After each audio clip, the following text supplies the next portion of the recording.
Hi മകളെ നമസ്കാരം. അപ്പം നമ്മുടെ റീനീറ്റിൻ്റെ പുതിയൊരു റിവിഷൻ ടോപ്പിക്കിലേക്ക് എല്ലാവർക്കും സ്വാഗതം. നമ്മൾ ഇന്ന് ഡിസ്കസ് ചെയ്യാൻ പോകുന്ന ടോപ്പിക് എന്ന് പറയുന്നത് പ്രോപ്പർട്ടീസ് ഓഫ് ഫ്ലൂയിഡ്സ് എന്ന് പറയുന്ന ചാപ്റ്റർ ആണ്. ആക്ച്വലി നിങ്ങൾ മനസ്സിലാക്കുക, ഈ ചാപ്റ്റർ എനിക്ക് തോന്നുന്നു നിങ്ങളുടെ +1 സിലബസിലെ ഏറ്റവും ലെങ്തി ആയിട്ടുള്ള വൺ ഓഫ് ദ ചാപ്റ്റർ ആണ്. അപ്പോൾ ആക്ച്വലി നമുക്ക് ഈ ചുരുങ്ങിയ സമയം കൊണ്ട് വളരെ ഇമ്പോർട്ടൻ്റ് ആയിട്ടുള്ള കാര്യങ്ങളൊക്കെ ഒന്ന് പെട്ടെന്ന് മനസ്സിലാക്കി പെട്ടെന്നൊന്ന് റിവൈസ് ചെയ്ത് പോകാം. ഓക്കെ, എല്ലാവരും ക്ലാസ്സിൽ ശ്രദ്ധിച്ചിരിക്കണം.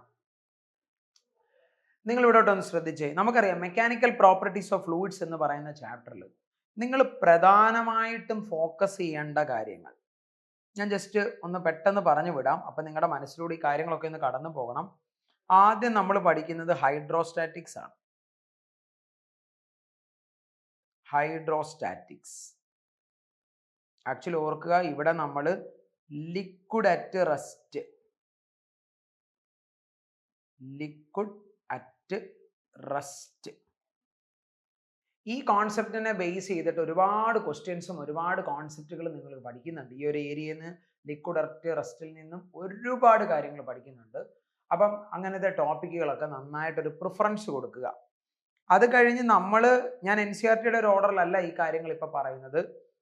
നിങ്ങൾ അത് കഴിഞ്ഞ് പ്രയോറിറ്റി കൊടുത്ത് പഠിക്കേണ്ട ഒരു ഏരിയ ആണ് surface tension.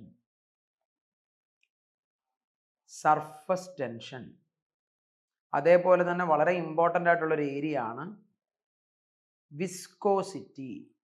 Viscosity viscosity and finally hydrodynamics. Hydrodynamics എന്ന് പറയുമ്പോഴത്തേക്ക് ബെർണോളിസ് പ്രിൻസിപ്പിൾ അങ്ങനെ കുറേ ഐഡിയയും കാര്യങ്ങളൊക്കെ കയറി വരുന്നുണ്ട്. വെലോസിറ്റി ഓഫ് എഫ്ലക്സ് എന്ന് പറഞ്ഞ ഐഡിയ ഒക്കെ നിങ്ങൾ പഠിക്കുന്നുണ്ട്. അപ്പോൾ ഇതൊക്കെ നിങ്ങൾ നിർബന്ധമായിട്ടും ഒന്ന് പഠിച്ചു വെക്കുക, ഉറപ്പായിട്ടും പഠിച്ചു വെക്കുക. Okay, yes. അപ്പോൾ ഈ ഒരു ഓർഡറിൽ ഈ ഒരു ഐഡിയയിലാണ് ഞാനിപ്പം നിങ്ങളുമായിട്ട് കാര്യങ്ങൾ ഡിസ്കസ് ചെയ്യുന്നത്. ആദ്യം നമ്മൾ തിയറട്ടിക്കൽ പാർട്ടായിട്ടുള്ള കുറേ ഏരിയ അങ്ങ് നോക്കാൻ പോവാണ്. പക്ഷേ ഞാൻ പറഞ്ഞു, ഡീറ്റെയിൽഡ് എക്സ്പ്ലനേഷനിലേക്കല്ല നമ്മളിപ്പോൾ പോകുന്നത്. നമ്മൾ ഈ ചാപ്റ്ററിൻ്റെ തുടക്കത്തിൽ പഠിക്കാൻ പോകുന്ന ഒരു ഏരിയ എന്ന് പറയുന്നത് what is density of a material എന്നൊരു ഐഡിയ പഠിക്കുന്നുണ്ട് അല്ലേ. ഡെൻസിറ്റി നിങ്ങൾക്കറിയാം, ഞാൻ അതൊന്നും വലിയ ഡീറ്റെയിലിങ്ങിന് നിൽക്കുന്നില്ല. മാസ് ബൈ വോളിയം ആണ് ഡെൻസിറ്റി എന്നൊരു കാര്യം നിങ്ങൾ പഠിക്കുന്നുണ്ട്. അത് കഴിഞ്ഞ് ഡെൻസിറ്റി ഓഫ് എ മെറ്റീരിയൽ എന്ന് പറയുന്ന ഒരു ഐഡിയ പഠിക്കുന്നുണ്ട്. അതായത് ഡെൻസിറ്റി ഓഫ് എ സബ്സ്റ്റൻസും ഡെൻസിറ്റി ഓഫ് എ മെറ്റീരിയലും സെയിം ആവണമെങ്കിൽ ആ ബോഡി ഫുള്ളി ഫിൽഡ് ആയിരിക്കണം. ഇനി അതിൽ ക്യാവിറ്റിയോ ക്രാക്കോ ഒക്കെ ഉണ്ടെങ്കിൽ density of a material density of സബ്സ്റ്റൻസുമായിട്ട് ചെറിയ ഡിഫറൻസ് ഒക്കെ വരും എന്ന കാര്യമൊക്കെ നിങ്ങൾ പഠിച്ചിട്ടുള്ളതാണ്. ഇനിയും നമുക്ക് വളരെ ഇമ്പോർട്ടൻ്റ് ആയിട്ട് പഠിച്ചിരിക്കേണ്ട, അതായത് ഡെൻസിറ്റി ഓഫ് എ മെറ്റീരിയൽ എന്ന് പറയുന്നത് ഫിക്സ്ഡാ. ഇപ്പോൾ ഒരു ഉദാഹരണം പറഞ്ഞാൽ, ഒരു അയൺ ബോൾ നിങ്ങൾ എടുക്കുക. ഇതൊരു അയൺ ബോളാന്ന് വിചാരിക്കുക. കംപ്ലീറ്റ്ലി ഫിൽഡ് ആണിത്. ഇവിടെ ക്രാക്കോ കാര്യങ്ങളോ ഒന്നും ഇല്ല. അപ്പം ആ അയൺ എന്ന് പറയുന്ന മെറ്റീരിയലിന്റെ ഡെൻസിറ്റി ഫിക്സ്ഡ് ആണ്. ഓക്കെ, ഡെൻസിറ്റി ഓഫ് അയൺ എത്രയാണ്? ഞങ്ങൾ അങ്ങനത്തെ വാല്യൂസ് ഒക്കെ ജസ്റ്റ് ഒന്ന് അറിഞ്ഞിരുന്നാൽ നല്ല കാര്യം. ഡെൻസിറ്റി ഓഫ് അയൺ എത്രയാണ്? 7.8 ഇൻറ്റു 10⁻³ kg/m³ ആണ്. ഈ വാല്യൂ നമുക്ക് പൊതുവെ പ്രോബ്ലത്തിലൊക്കെ കണ്ടുവരുന്നവരാണ്. അപ്പോൾ ആ വാല്യൂ ഒക്കെ ഒന്ന് അറിഞ്ഞിരുന്നാൽ നല്ല കാര്യം. അതൊക്കെ വളരെ ബേസിക് ആയിട്ടുള്ള കാര്യങ്ങളാണ്. ഡെൻസിറ്റി ഓഫ് വാട്ടർ എത്രയാണ്? ഡെൻസിറ്റി ഓഫ് വാട്ടർ എന്ന് പറയുന്നത് 10⁻³ ആണ്. 10⁻³ kg/m³ ആണ്. kg/m³ ആണ്. എങ്ങനെയാ? At 4 degree Celsius. അതൊക്കെ വളരെ ബേസിക് ആയിട്ടുള്ള കാര്യങ്ങളാണ്. അതൊക്കെ നിങ്ങളൊന്ന് പഠിച്ചു വെക്കുക. അതുപോലെ ഡെൻസിറ്റി ഓഫ് ഐസ്. നമുക്കറിയാം ഡെൻസിറ്റി ഓഫ് ഐസ് എന്ന് പറഞ്ഞാൽ വെള്ളത്തിലേക്ക് ഐസ് ഇട്ടാൽ ഐസ് പൊങ്ങിക്കിടക്കും. അപ്പോൾ ഐസിന്റെ ഡെൻസിറ്റി കമ്പയർഡ് ടു വാട്ടർ കുറവാണ്. എത്രയാണ്? 900 ആണെന്ന് നിങ്ങൾ പഠിച്ചിട്ടുള്ളതാണ്. ഡെൻസിറ്റി ഓഫ് വാട്ടർ 1000, അതിലും കുറവാണ്. അതുപോലെ ഡെൻസിറ്റി ഓഫ് മെർക്കുറി. അപ്പോൾ അങ്ങനത്തെ വാല്യൂസും കാര്യങ്ങളൊക്കെ സ്ഥിരം പ്രോബ്ലത്തിൽ ചോദിക്കുന്നതാണ്. അപ്പോൾ അതൊക്കെ നിങ്ങളൊന്ന് പഠിച്ചു വെച്ചാൽ നല്ലതായിരിക്കും എന്ന് തോന്നുന്നു. പിന്നെ ഡെൻസിറ്റി എന്ന് പറയുന്ന കോൺസെപ്റ്റ്, ഞാനിപ്പോൾ ഇത് ഡെൻസിറ്റിയുമായിട്ട് അസോസിയേറ്റ് ചെയ്യുന്ന കുറേ ഐഡിയ അങ്ങ് പെട്ടെന്ന് പറഞ്ഞു വിടുകയാണ്. അതുപോലെ ഡെൻസിറ്റി എന്ന് പറയുന്ന ഐഡിയയിൽ നിന്നും നമ്മൾ പഠിക്കുന്ന മറ്റൊരു കോൺസെപ്റ്റാണ് റിലേറ്റീവ് ഡെൻസിറ്റി. നമുക്ക് വായിക്കാൻ പറ്റുന്ന കളർ നമുക്ക് ഓപ്റ്റ് ചെയ്യാം. റിലേറ്റീവ് ഡെൻസിറ്റി, ഇത് കാണാമെന്ന് വിചാരിക്കുന്നു അല്ലേ. Relative density. എന്താ റിലേറ്റീവ് ഡെൻസിറ്റി? റിലേറ്റീവ് ഡെൻസിറ്റി എന്ന് പറയുന്നത് density of a substance by density of water at 4 degree Celsius ആണ്. Density of a substance, relative density എന്ന് പറഞ്ഞാൽ ഡെൻസിറ്റി ഓഫ് എ സബ്സ്റ്റൻസ്. അപ്പം റിലേറ്റീവ് ഡെൻസിറ്റി ഓഫ് ഐസ് ചോദിച്ചാൽ density of that substance എന്ന് പറയുന്നത് 900 ആണ്. Divided by density of ice എന്ന് പറയുന്നത് 1000 ആണ്. അപ്പം അത് 0.9 എന്ന് കിട്ടും. അപ്പം അങ്ങനത്തെ കാര്യങ്ങളൊക്കെ നമ്മൾ വളരെ ബേസിക് ആയിട്ട് അറിഞ്ഞിരിക്കേണ്ട കാര്യങ്ങളാണ്.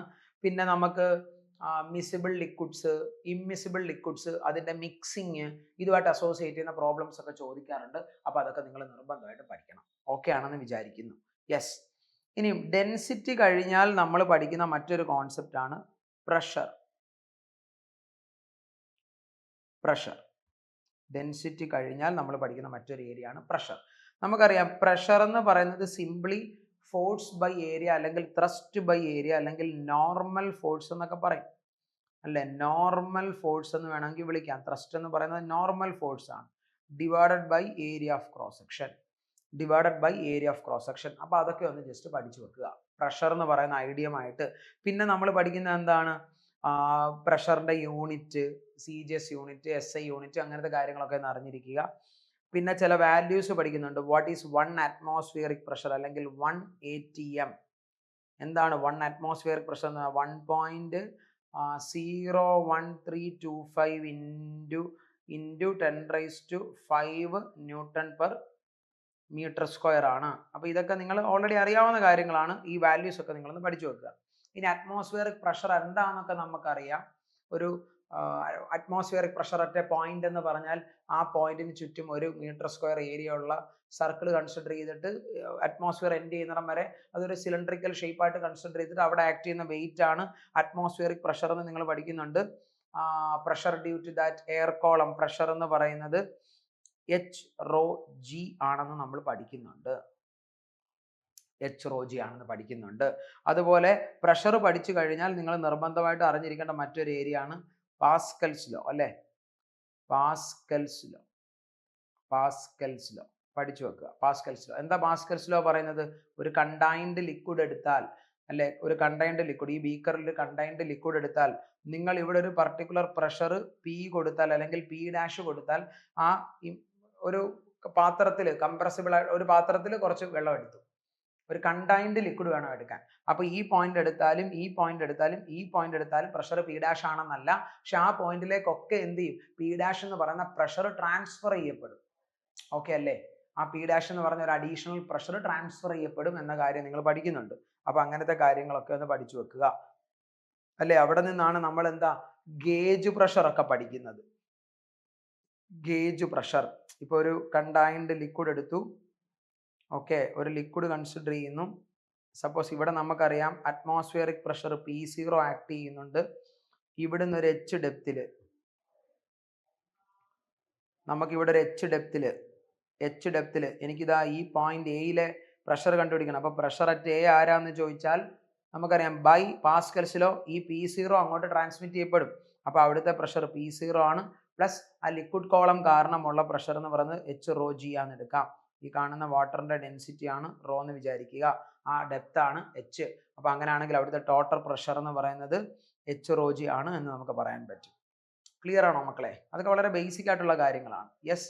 അപ്പോൾ ഈ പ്രഷറുമായിട്ട് അസോസിയേറ്റ് ചെയ്ത ക്വസ്റ്റ്യൻസ് ഒക്കെ പലതവണയായിട്ട് ചോദിച്ച് കാണാറുണ്ട്.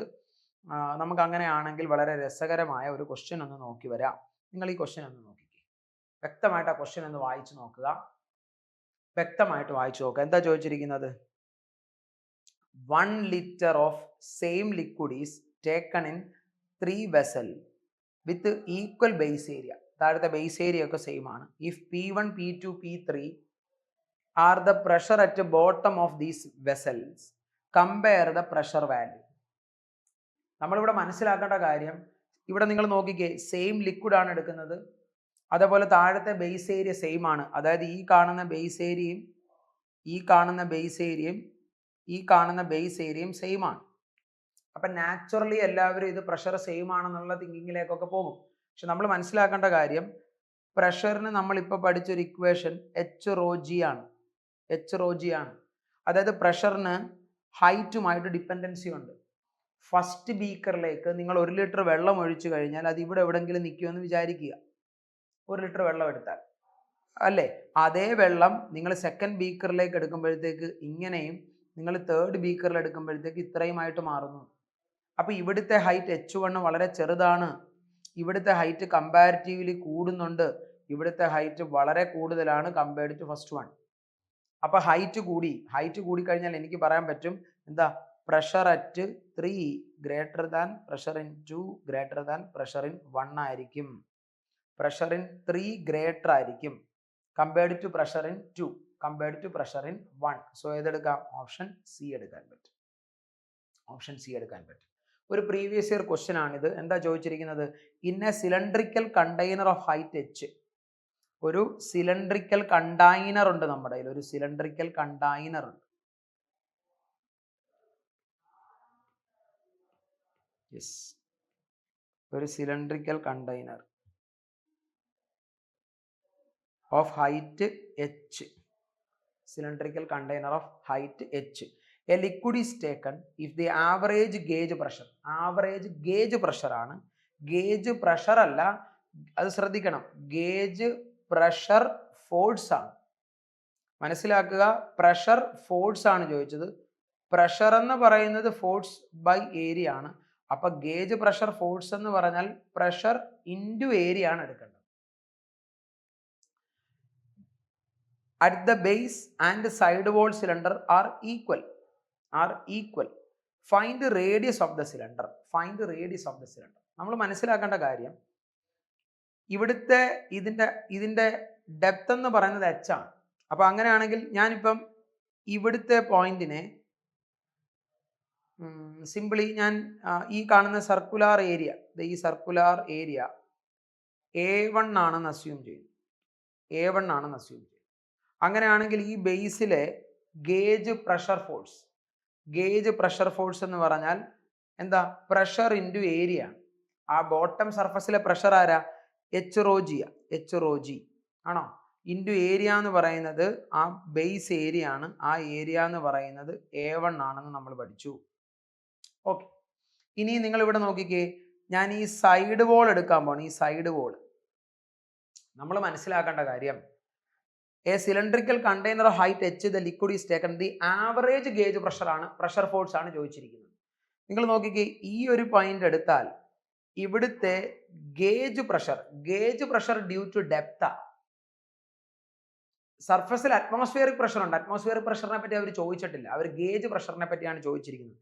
അപ്പൊ ഇവിടുത്തെ ഗേജ് പ്രഷർ എന്ന് പറയുന്നത് 0 ആയിരിക്കും. എന്നാൽ ഈ ബോട്ടം സർഫസിലെ ആ സൈഡ് വോളാ പറയുന്നത്, ആ സൈഡ് വോളിലെ ബോട്ടം സർഫസിലെ ഗേജ് പ്രഷർ എന്ന് പറയുന്നത് എച്ച് റോ ജി ആയിരിക്കും. അങ്ങനെയെങ്കിൽ ഈ കാണുന്ന സൈഡ് വോളിലെ ആ ടോട്ടൽ സൈഡ് വോളിലെ ആവറേജ് ഗേജ് പ്രഷർ എന്ന് പറഞ്ഞാൽ ടോപ്പ് മോസ്റ്റ് പോയിന്റിൽ 0 ആണ്, ബോട്ടം മോസ്റ്റ് പോയിന്റിൽ എച്ച് റോ ജി ആണ്. ഡിവൈഡഡ് ബൈ 2 എടുത്താൽ മതി. So H rho G divided by 2 എന്ന് എഴുതാൻ പറ്റും. H rho G divided by 2 എന്ന് എഴുതാം. ക്ലിയർ ആണോ? ആക്ച്വലി മനസ്സിലാക്കുക, ഇത് ഗേജ് പ്രഷർ ആണ് നിങ്ങൾ എഴുതിയിരിക്കുന്നത്. അപ്പൊ ഗേജ് പ്രഷറിനെ ഗേജ് പ്രഷർ ഫോഴ്സ് ആക്കണമെങ്കിൽ ഇൻറ്റു ഏരിയ കൊണ്ട് മൾട്ടിപ്ലൈ ചെയ്യണം. അപ്പൊ സൈഡ് വോളിന്റെ ഏരിയ നമുക്ക് A2 ആണെന്ന് അങ്ങോട്ട് അസ്യൂം ചെയ്യാം. അപ്പൊ ഈ സൈഡ് വോളിന്റെ ഏരിയ A2 എന്ന് എഴുതും. അപ്പൊ ഇതാണ് ബോട്ടം സർഫസിലെ ഗേജ് പ്രഷർ, ഇതാണ് സൈഡ് വോളിലെ ഗേജ് പ്രഷർ. ഇക്വേഷൻ 1 ഉം 2 ഉം നമ്മൾ കണ്ടെത്തി. അപ്പൊ നമുക്ക് ഇവിടുന്ന് ഒരു കാര്യം പറയാൻ പറ്റും. ക്വസ്റ്റിനകത്ത് അവർ എടുത്തു പറയുന്നുണ്ട്, the gauge pressure force at base and side wall cylinder are equal. ബേസിലേത് എത്രയാ? H rho g into A1. Side വോളിലേത് എത്രയാ? H rho g by 2 into A2. അപ്പൊ ഇവിടുന്ന് നിങ്ങൾക്ക് ഈ എച്ച് റോ ജിയും കട്ട് ചെയ്ത് കളയാം. A1 ഈക്വൽ ടു A2 എന്ന് കിട്ടി. A1 എന്ന് പറഞ്ഞാൽ താഴത്തെ ബേസ് ഏരിയ ആണ്. അപ്പൊ അതെന്ന് പറയുന്നത് നിങ്ങൾക്ക് πr² എന്ന് എഴുതാം, which is equal to A2 by 2. ആ കർവ്ഡ് സർഫസ് ഏരിയ ആണ്. കർവ്ഡ് സർഫസ് ഏരിയ എന്ന് പറഞ്ഞാൽ എത്ര വരും? സർക്കിൾ വരുമ്പോൾ 2πr ഇൻറ്റു ഹൈറ്റ് h വരും. So curved surface area 2πr into h എന്ന് വന്നു, ഡിവൈഡഡ് ബൈ ഇവിടെ ഒരു 2 ഉണ്ട്. സോ ഇവിടുന്ന് ഈ 2 ഉം വെട്ടാം, ഈ പൈയും വെട്ടാം. ഈ ആർ സ്ക്വയറും ഈ ആറും വെട്ടാം. സോ എന്ത് കിട്ടി? Final answer is capital R equal to H എന്ന് കിട്ടി. ഓപ്ഷൻ എ എടുക്കാം. Capital R equal to H എന്ന് കിട്ടി. ഓപ്ഷൻ എ എടുക്കാം. ക്ലിയർ അല്ലേ? യെസ്. അടുത്തൊരു ക്വസ്റ്റ്യനിലേക്ക് പോകാം. ഇതൊരു അസർഷൻ റീസൺ ടൈപ്പ് ക്വസ്റ്റ്യൻ ആണ്. നിങ്ങൾ ക്വസ്റ്റ്യൻ ഒന്ന് വായിച്ചു നോക്കിയേ. Assertion: when you squeeze one end of a tube to get toothpaste out from the other end. ഒരെൻഡിൽ പിടിച്ച് ഞെക്കുന്നു, സ്ക്യൂസ് ചെയ്യുന്നു, അപ്പൊ അതർ എൻഡിൽ നിന്ന് ടൂത്ത് പേസ്റ്റ് വരും. Pascal's principle is observe. ശരിയാണ്. കാര്യം പാസ്കൽ പ്രിൻസിപ്പിൾ എന്താ പറയുന്നത്? ഒരു കണ്ടെയ്ൻഡ് ലിക്വിഡിന്റെ ഏതെങ്കിലും ഒരു പോയിന്റിൽ നിങ്ങൾ ഒരു പർട്ടിക്കുലർ പ്രഷർ കൊടുത്താൽ ആ same pressure through out that ബോഡിയിൽ അല്ലെങ്കിൽ ആ കണ്ടെയ്ൻഡ് ലിക്വിഡിലേക്കും അതിന്റെ സൈഡ് വോൾസിലേക്കും ട്രാൻസ്മിറ്റ് ചെയ്യപ്പെടുമെന്നാണ്. അങ്ങനെ ട്രാൻസ്മിറ്റ് ചെയ്യുന്നതുകൊണ്ടാണ് നമ്മൾ ഒരു ടൂത്ത് പേസ്റ്റിന്റെ ബാക്കിൽ പിടിച്ച് ഞെക്കുമ്പോഴും ഫ്രണ്ടിൽ നിന്ന് പേസ്റ്റ് പുറത്തേക്ക് വരുന്നത്. അപ്പൊ അസർഷൻ ട്രൂ ആണ്. അസർഷൻ ട്രൂ ആണ്. അസർഷൻ ട്രൂ ആണ്. ഓക്കെ. ഇനി റീസൺ എന്താ ചോദിച്ചിരിക്കുന്നത്? അല്ല, റീസൺ എന്താ പറഞ്ഞിരിക്കുന്നത്? A change in pressure applied to a closed incompressible fluid is transmitted undiminished. Undiminished അതായത് വിത്തൗട്ട് എനി ലോസ്, എല്ലായിടത്തേക്കും ട്രാൻസ്മിറ്റ് ചെയ്യപ്പെടും. അപ്പൊ റീസണും ശരിയാണ്. മാത്രമല്ല കറക്റ്റ് എക്സ്പ്ലനേഷനും ആണ്. അപ്പൊ both assertion and reason are correct. is the correct explanation for the assertion. Is the correct explanation for the assertion. നമുക്ക് ഏതെടുക്കാം? ഓപ്ഷൻ എ എടുക്കാൻ പറ്റും. ഓപ്ഷൻ എ എടുക്കാൻ പറ്റും. ക്ലിയർ ആണെന്ന് വിചാരിച്ചോട്ടെ. ഇത് വളരെ സിമ്പിൾ ലോജിക്കലി ചെയ്യാവുന്ന ക്വസ്റ്റ്യൻ ആണ്. യെസ്. അടുത്തൊരു ക്വസ്റ്റ്യനിലേക്ക് പോകാം. അടുത്തൊരു ക്വസ്റ്റ്യനിലേക്ക് പോകാം. യെസ്. ഇവിടെ നമ്മൾക്ക് പലതവണയായിട്ട് എക്സാമിന് ചോദിച്ചിട്ടുള്ളൊരു ടൈപ്പ് ഓഫ് ക്വസ്റ്റ്യൻ ആണ് നിങ്ങൾ ഇപ്പോൾ ഈ കാണുന്നത്. ഇതൊരു പ്രീവിയസ് ഇയർ ക്വസ്റ്റ്യനുമാണ്. എന്താ ചോദിച്ചിരിക്കുന്നത്? The volume of a helium filled gas balloon is 500 metre cube. അതായത് ഇങ്ങനെ ഒരു ഹീലിയം ഫിൽഡ് ഗ്യാസ് ബലൂൺ, ഇതിനകത്ത് നിറയെ ഹീലിയമാണ്. Okay. The volume of the helium അവർ തന്നിട്ടുണ്ട്. Find the load it can lift if the density of air is 1.29 kilogram meter cube and the density of helium is, density of air തന്നിട്ടുണ്ട്, density of helium തന്നിട്ടുണ്ട്, and the mass of empty balloon is 30 kilogram.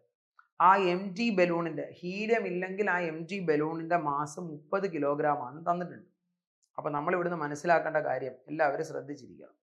ഇവിടെ നിങ്ങൾ നോക്കിക്കേ, ഇവന്റെ wait താഴേക്ക് act ചെയ്യും. അത് helium ഉണ്ടേലും ഇല്ലേലും ആക്ട് ചെയ്യും. അത് mg ആണ്. നമുക്ക് മാസ് 13 തന്നിട്ടുണ്ട്. അപ്പൊ ഇവന്റെ വെയിറ്റ് mg ആണ്. അപ്പൊ അത് നമുക്ക് 300 ന്യൂട്ടൺ എന്ന് എടുക്കാം. ആരാ? വെയിറ്റ് ഓഫ് ദാറ്റ് ബോഡി അല്ലെങ്കിൽ ബലൂൺ. ഓക്കെ. ഇനി ഹീലിയത്തിന്റെ എന്ത് തന്നിട്ടുണ്ട്? ഡെൻസിറ്റി തന്നിട്ടുണ്ട്. അപ്പൊ അവിടെ നിന്ന് എന്ത് കണ്ടുപിടിക്കാം? അവന്റെ മാസ്, വെയിറ്റ് കണ്ടുപിടിക്കാം. അപ്പൊ weight due to helium, weight due to helium കണ്ടുപിടിക്കാം. വെയിറ്റ് എന്ന് പറഞ്ഞാൽ സിംപിളി mg ആണ്. mg ആണ്. What is mass? മാസിനെ, mgനെ ഡെൻസിറ്റി ഇൻറ്റു വോളിയം എന്ന് വിളിക്കാം. Density into volume into gravity എന്ന് എഴുതാം. Which is equal to, density എത്രയാണ്? ഡെൻസിറ്റി ഉണ്ട്. ഡെൻസിറ്റി എത്രയാ? ഹീലിയത്തിന്റെ 0.18 ആണ്. 0.18 ഇൻറ്റു വോളിയം എന്ന് പറയുന്നത് 500 മീറ്റർ ക്യൂബ് ആണ്. ജി എന്ന് പറയുന്നത് അപ്രോക്സിമേറ്റ്ലി, അല്ലേ? കറക്റ്റ് അല്ലേ? 500 ആണ്. യെസ്. ഇത് 10 എന്ന് എടുക്കാം. അപ്പൊ 1.98 18 5 9 900 എന്ന് കിട്ടും. 900 ന്യൂട്ടൺ എന്ന് കിട്ടും. ക്ലിയർ ആണല്ലോ? ഇനി ആ ബലൂൺ അവിടെ നിൽക്കുമ്പം ക്വസ്റ്റിനകത്ത് എന്താ പറയുന്നത്? Volume of is find load it can lift. എത്ര ലോഡ് ലിഫ്റ്റ് ചെയ്യാം? നിങ്ങൾ മനസ്സിലാക്കുക. അപ്പൊ ഈ ലോഡ് മുകളിലോട്ട് ലിഫ്റ്റ് ചെയ്യണമെങ്കിൽ ഇതിന് മുകളിലേക്ക് ഒരു ഫോഴ്സ് എക്സ്പീരിയൻസ് ചെയ്യണം. ആ ഫോഴ്സിനെ വിളിക്കുന്ന പേരാണ് ബോയൻ ഫോഴ്സ്. ബോയൻ ഫോഴ്സ് നിങ്ങൾക്ക് ഓർമ്മയുണ്ടോ എന്ന് എനിക്ക് അറിയില്ല. ബോയൻ ഫോഴ്സിന്റെ ഇക്വേഷൻ എന്താ? വി ഇൻ ഇൻറ്റു, അതൊക്കെ പഠിച്ചു വെക്കേണ്ട ഇക്വേഷൻ ആണ്. ഇപ്പൊ അതിന്റെ പ്രൂഫിലേക്കൊന്നും ഞാൻ പോകുന്നില്ല. V in into density of body ഇല്ലേ, ഇവിടെ ഡെൻസിറ്റി ഓഫ് എയർ ആണ് അല്ലേ, അത് കാരണമല്ലേ ത്രസ്റ്റ് കിട്ടുന്നത്, into gravity. So V in എന്ന് പറഞ്ഞാൽ ഇമേഴ്സ്ഡ് വോളിയം ആണ്. അത് എയറിനകത്ത് ആ ടോട്ടൽ ബോളും അല്ലെ, ആ ടോട്ടൽ ബോളും എയറിൽ ഇമേഴ്സ്ഡ് ആണ്. അപ്പൊ ടോട്ടൽ വോളിയം എത്രയാണ്? ടോട്ടൽ വോളിയം 300 അല്ല, ടോട്ടൽ വോളിയം 500 ആണ് അല്ലേ. ടോട്ടൽ വോളിയം എന്ന് പറയുന്നത് 500 ആണ്. Into density of air, density of air 1.29 ആണ്. ഇൻറ്റു ഗ്രാവിറ്റി അപ്രോക്സിമേറ്റ്ലി 10 എന്ന് എടുക്കാം. 1.29 129 500 5 ആവും 50 ആവും 129 എന്ന് പറയുമ്പം 6450 എന്ന് കിട്ടും. 6450 കിട്ടും. അപ്പൊ നമ്മൾ ഇവിടുന്ന് മനസ്സിലാക്കേണ്ട കാര്യം, ഈ എയറിന്റെ ത്രസ്റ്റ് കാരണം ഇത്രയും ഫോഴ്സ് ആണ് മുകളിലോട്ട് കിട്ടുന്നത്. ബോഡിയുടെ വെയിറ്റും അതുപോലെ ഹീലിയത്തിന്റെ വെയിറ്റുമാണ് താഴോട്ട് ആക്ട് ചെയ്യുന്നത്. അതായത് വെയിറ്റ് എന്ന് പറഞ്ഞാൽ ഫോഴ്സ് ആണ്. അപ്പൊ അവിടുത്തെ എഫ് നെറ്റ് എത്രയാ? എഫ് നെറ്റ് എന്ന് പറയുന്നത് അപ്വേർഡ് ആക്ട് ചെയ്യുന്ന 6450 അല്ലെ, 6450 മൈനസ് ഡൗൺവേർഡ് ആക്ട് ചെയ്യുന്ന 900 എന്ന് പറയുമ്പോൾ 1200 വരും. അപ്പൊ എത്ര വരും? ഒരു 0 പോയി, ഇവിടുന്ന് 4 5 കിട്ടി, 2 കിട്ടി, 5 കിട്ടി, 5 2 5 0 എന്ന് നെറ്റ് ഫോഴ്സ് കിട്ടി. ഇനി ചോദിച്ചിരിക്കുന്നത് എന്താണ്? Mass M D balloon is എന്താ കാണുന്നത്? Find load it can lift. Find load, എത്ര മാസ് ലോഡ്. ഇവിടെ നിങ്ങൾ നോക്കിക്കേ, ഈ തന്നിരിക്കുന്ന ഇത്രയും ഫോഴ്സിനെ ലിഫ്റ്റ് ചെയ്യാൻ പറ്റും. അത്രയും ഫോഴ്സ് എന്ന് പറഞ്ഞാൽ എം ജി ആണ്. അവിടുന്ന് ഈ ജിയും 10ന്റെ ഒരു 0 കൂടെ കട്ട് ചെയ്യാം. അപ്പൊ അവിടുന്ന് ലോഡ് ചെയ്യാവുന്ന മാസ് എന്ന് പറയുന്നത് 525 കിലോഗ്രാം ആണ്. 525 കിലോഗ്രാം ആണ് ലോഡ് ചെയ്യാൻ പറ്റുന്നത്. ഓപ്ഷൻ സി എടുക്കാം, 525 കിലോഗ്രാം. നല്ലൊരു ക്വസ്റ്റ്യൻ ആണ്. കോൺസെപ്റ്റ് നിങ്ങൾക്ക് ക്ലിയർ ആണെന്ന് വിചാരിച്ചോട്ടെ. ഓക്കെ അല്ലേ? അടുത്ത നമ്മൾ ഈ ചാപ്റ്ററിൽ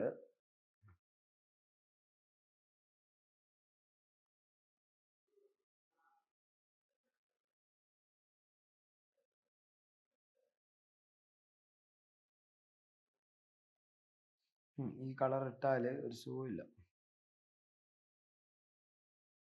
ഇതല്ലേ ഇപ്പൊ ചെയ്തത്.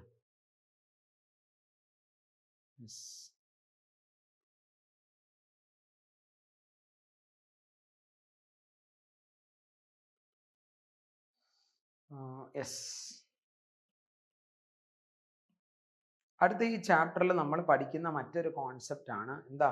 Hydraulic lift.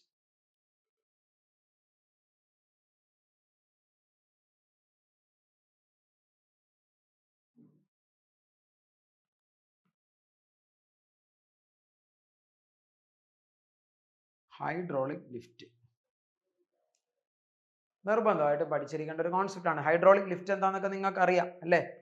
നമുക്കറിയാം, ഇവിടെ ഇങ്ങനെ ഒരു 2 ലിംബ് ഉണ്ടാവും. ഇവിടെ ഒരു ചെറിയ ലിംബ്, അവിടെ നമ്മളൊരു വലിയ ലാർജ് ഫോഴ്സ് കൊടുക്കും. പക്ഷെ ഇവിടുത്തെ ഏരിയ ഓഫ് ക്രോസ് സെക്ഷൻ, ഇവിടുത്തെ ഫോഴ്സ് F1 എന്ന് എടുക്കാം, ഇവിടുത്തെ ഒരു ഏരിയ ക്രോസ് സെക്ഷൻ A1 എന്ന് എടുക്കാം. അപ്പൊ അവിടുത്തെ area of cross section comparatively ചെറുതായിരിക്കും. ഇപ്പൊ ഇവിടെ നിങ്ങൾക്ക് ലോഡ് പൊക്കേണ്ടത്, ഇപ്പൊ ഇവിടെ നിങ്ങളൊരു കാറാണ് വെക്കുന്നതെങ്കിൽ ഈ ഹെവി ലോഡിനെയാണ് നമുക്ക് അപ്വേർഡ് ലിഫ്റ്റ് ചെയ്യേണ്ടത്. അപ്പൊ ഇവിടുത്തെ area of cross section A2 ആവും. സോ ഇവിടുത്തെ ഫോഴ്സ് എന്ന് പറയുന്നത് F2 ആവും. സോ നമ്മൾ അവിടുന്ന് പഠിച്ചു വെക്കേണ്ടതെന്ന് പറയുന്നത് എന്താണ്? F1/A1 അല്ലേ, ഈക്വൽ ടു F2/A2, അല്ലെങ്കിൽ എഴുതാം F1/F2 ഈക്വൽ ടു A1/A2 എന്ന റിലേഷൻ നമുക്ക് യൂസ് ചെയ്യാം. A1/A2 എന്ന റിലേഷൻ നമുക്ക് യൂസ് ചെയ്യാം. അപ്പൊ നിങ്ങൾ ഈ റിലേഷൻസ് ഒക്കെ ഒന്ന് പ്രോപ്പറായിട്ട് യൂസ് ചെയ്താൽ വളരെ ഈസി ആയിട്ട് ഇങ്ങനത്തെ പ്രോബ്ലങ്ങളൊക്കെ നമുക്ക് സോൾവ് ചെയ്യാൻ പറ്റും. ഓക്കെ, അപ്പൊ നമുക്ക് അടുത്ത ഒരു ക്വസ്റ്റ്യനിലേക്ക് കടക്കാം. JEE മെയിൻസിന് ചോദിച്ച ഒരു ക്വസ്റ്റ്യൻ ആണ്, എല്ലാവരും ശ്രദ്ധിച്ചിരിക്കുക. എന്താണ് ക്വസ്റ്റ്യൻ ചോദിച്ചിരിക്കുന്നത്? യെസ്, ക്വസ്റ്റ്യൻ ഒന്ന് വായിച്ചു നോക്കിയേ. എന്താ ചോദിച്ചിരിക്കുന്നത്? A hydraulic automobile lift is designed to lift a vehicle of mass 500 kilogram. The area of cross section of the cylinder carrying a load is 250 centimeter square. The maximum pressure the smaller piston would have to bear is. Maximum pressure. Okay, yes. ഇവിടെ നിങ്ങളൊന്ന് ശ്രദ്ധിച്ചു നോക്കിയേ, hydraulic lift അല്ലേ? നമുക്കറിയാം ഒരു hydraulic lift എന്ന് പറയുമ്പോൾ ഒരു ചെറിയ ലിംബും ഉണ്ട്, ഒരു വലിയ ലിംബും ഉണ്ട്. ഇപ്പം ഞാൻ ഡീറ്റെയിൽ ഫിഗറിലേക്കൊന്നും പോകുന്നില്ല. ഇവിടെ ഒരു ചെറിയ ലിംബുണ്ട്, ഇവിടെ ഒരു വലിയ ലിംബുണ്ട് അല്ലേ?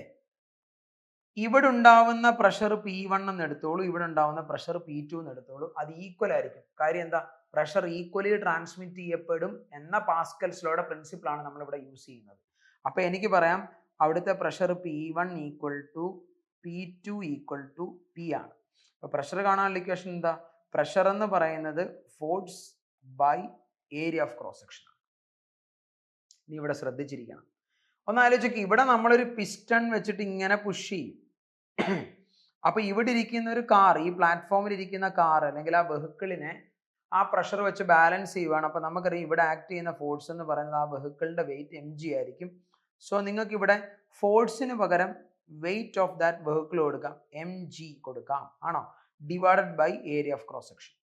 ഇവിടെ നിങ്ങൾ ശ്രദ്ധിച്ച് നോക്കിക്കണം മക്കളെ, ലിഫ്റ്റ് ചെയ്യേണ്ട വെഹിക്കിളിന്റെ മാസ് 5000 കിലോഗ്രാം എന്ന് തന്നിട്ടുണ്ട്. അപ്പൊ മാസ് എന്ന് പറയുന്നത് 5000 ആണ്. ഇൻറ്റു ജി എന്ന് പറയുന്നത് ഗ്രാവിറ്റി 10 ആണ്. Divided by area of cross section. Cylinder carrying the area of cross section, cylinder carrying എത്രയാണ്? 250 സെന്റിമീറ്റർ സ്ക്വയർ ആണ്. അപ്പൊ 250 സെന്റിമീറ്റർ സ്ക്വയറിനെ മീറ്ററിലോട്ട് കൺവേർട്ട് ചെയ്യണം. അപ്പൊ സെന്റിമീറ്റർ 10⁻²ന്റെ സ്ക്വയർ എടുക്കുമ്പോൾ 10⁻⁻4 എന്ന് കിട്ടും. 10⁻⁻4 എന്ന് കിട്ടും. 250 ഇവനെയും കൂടെ കട്ട് ചെയ്യാം, ഒരു 0 പോവും. 25 250 2 50 ആണ് 20. അപ്പൊ എത്ര വരും? ഇത് 10⁴. ഇവിടെ ഒരു 0 അഡീഷണൽ ഉണ്ട് അല്ലേ?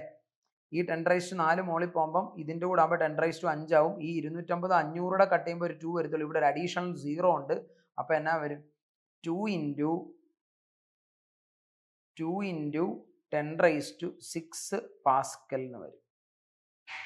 2 × 10⁻⁶ പാസ്കൽ. 6 പാസ്കൽ. ഓപ്ഷൻ നിങ്ങളൊന്ന് ശ്രദ്ധിച്ചോണേ. 2 × ഇത് 20 ആണ്, ആൻസർ അല്ല.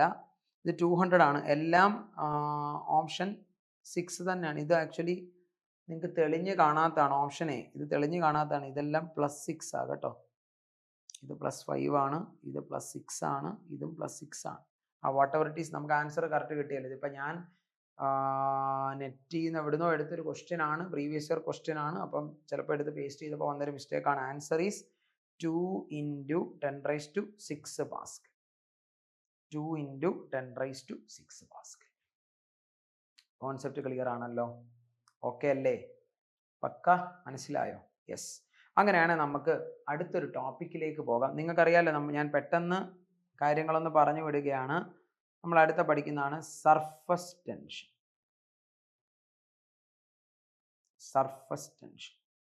എന്താ സർഫസ് ടെൻഷൻ എന്ന് പറഞ്ഞാൽ? സർഫസ് ടെൻഷൻ്റെ ഐഡിയ ഒക്കെ നിങ്ങൾക്ക് അറിയാം, നിങ്ങൾ പഠിച്ചിട്ടുള്ളതാണ്. ഒരു നമ്മളിലെ ഗ്ലാസ്സിൽ കുറച്ച് നേരം ഒരു പാലെടുത്ത് വെച്ചാൽ, ചായ എടുത്ത് വെച്ചാൽ അതിൻ്റെ മുകളിൽ ഒരു പാട കെട്ടുന്നു, ഒരു മെംബ്രെയിൻ കെട്ടുന്നു എന്നുള്ള കോൺസെപ്റ്റ് ഒക്കെ നിങ്ങൾ പഠിച്ചിട്ടുള്ളതാണ്. അവിടെ മോളിക്യൂൾസിൻ്റെ ഇന്റർമോളിക്കുലർ അട്രാക്ഷൻ, കോസി, അഡ്ഹസി, അങ്ങനത്തെ കാര്യങ്ങളൊക്കെ നിങ്ങൾ പഠിച്ചിട്ടുള്ള. ഞാൻ അത്രയും ഡീറ്റെയിലിങ്ങിലേക്കൊന്നും ഇപ്പോൾ പോകുന്നില്ല. സിംപിളി പറഞ്ഞു കഴിഞ്ഞാൽ ഇങ്ങനെ പറയാം. ഇപ്പം നമ്മളൊരു സർഫസ് കൺസിഡർ ചെയ്യും. ഇപ്പം സർഫസ് ടെൻഷൻ എന്ന് പറഞ്ഞാൽ അവിടെ ഒരു എന്താ പറയുന്നത്, ഒരു മെംബ്രെയിൻ കെട്ടിയിട്ട് അവിടെ ഒരു ടൈറ്റ്നെസ് ഉണ്ടാകുന്നു, ഒരു വലിഞ്ഞു മുറുകൽ ഉണ്ടാകുന്നു എന്നൊക്കെ നിങ്ങൾ പഠിച്ചിട്ടുണ്ട്. ഇപ്പൊ നമുക്കറിയാവുന്ന കാര്യമാണ്. ഒരു ബീക്കർ എടുത്താൽ ഇപ്പൊ ഇവിടെ ഇങ്ങനെ ഒരു പെന്ന് അല്ലെങ്കിൽ ഒരു റീഫില്ലർ ഇങ്ങനെ കിടക്കും, ഒരു എൽ ലെങ്ത് ഉള്ള ഇത് റീഫില്ലർ കിടക്കും. അപ്പൊ ഇവിടെ ഈ ലെങ്തിന് അക്രോസ് ടാൻജൻഷ്യലി നമുക്കറിയാം, ഇവിടെ ടാൻജൻഷ്യലി ഒരു ഫോഴ്സ് ആക്ട് ചെയ്യും അല്ലെ? ടാൻജൻഷ്യലി ഒരു ഫോഴ്സ് ആക്ട് ചെയ്യുന്നുണ്ട്. അപ്പൊ സർഫസ് ടെൻഷന്റെ ഡെഫിനിഷനിൽ തന്നെ നമ്മൾ പറയുന്നുണ്ട്, സർഫസ് ടെൻഷൻ എന്ന് പറയുന്നത് ഫോഴ്സ് പെർ, നമ്മളിവിടെ ഒരു ഇമാജിനറി ലെങ്ത് എടുത്താൽ അതിൽ ആക്ട് ചെയ്യുന്ന ഫോഴ്സ് പെർ യൂണിറ്റ് ലെങ്ത് ആണ് സർഫസ് ടെൻഷൻ എന്ന് പറയുന്നത്. അല്ലെങ്കിൽ what is surface tension force എന്ന് വേണമെങ്കിൽ അവർക്ക് ചോദിക്കാം. സർഫസ് ടെൻഷൻ ഫോഴ്സ് എന്ന് ചോദിക്കാം. ആ സർഫസ് ടെൻഷൻ ഫോഴ്സ് എന്ന് പറയുന്നത് സർഫസ് ടെൻഷൻ ഇൻറ്റു ലെങ്ത് ആണെന്ന് നമ്മൾ പഠിച്ചിട്ടുള്ളതാണ്. ഇങ്ങനത്തെ റിലേഷൻസ് ഒക്കെ ഒന്ന് അറിഞ്ഞിരിക്കുക. പിന്നെ എപ്പോഴും ഓർത്തോണം, വളരെ ഇമ്പോർട്ടൻ്റ് ആയിട്ടുള്ളൊരു കോൺസെപ്റ്റാണ്, ഈ സർഫസ് ടെൻഷൻ ഫോഴ്സ് ആക്ട് ചെയ്യുന്നത് എപ്പോഴും എങ്ങനെ ആയിരിക്കും? ആക്ട് ടാൻജൻഷ്യൽ ആയിരിക്കും അല്ലേ? Acting tangentially. അങ്ങനത്തെ വളരെ ബേസിക് ആയിട്ടുള്ള കാര്യങ്ങൾ ഓർത്ത് വെക്കുക. ഓക്കെ അല്ലേ? യെസ്, അതൊക്കെ വളരെ ബേസിക് ആയിട്ടുള്ള കാര്യങ്ങളാണ്. പിന്നെ ഇതൊക്കെ ഞാൻ പറഞ്ഞല്ലോ, ഞാൻ ഒരുപാട് ഡീറ്റെയിലിങ്ങിലേക്ക് പോകുന്നില്ല.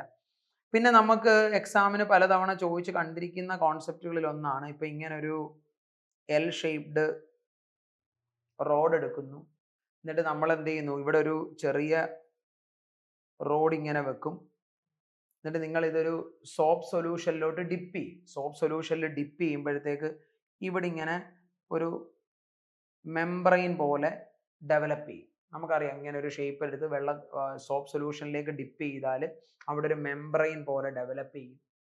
എന്നിട്ട് നമ്മളോട് സാധാരണ ചോദിക്കാറുള്ളതാണ്, ഈ റോഡിനെ നമ്മൾ ഇങ്ങോട്ട് പിടിച്ചു ഒരു ഫോഴ്സ് കൊടുത്ത് സ്ട്രെച്ച് ചെയ്യുന്നു, അല്ലെങ്കിൽ അതിനെ ഇങ്ങനെ മൂവ് ചെയ്യിക്കും, ആ റോഡിനെ ഇങ്ങനെ മൂവ് ചെയ്യിക്കും. ആ റോഡിനെ ഇങ്ങനെ മൂവ് ചെയ്യിക്കുമ്പം ഈ റോഡ് ഇപ്പോൾ സപ്പോസ് ഇവിടെ എവിടെയെങ്കിലും എത്തിയെന്ന് വിചാരിക്കുക,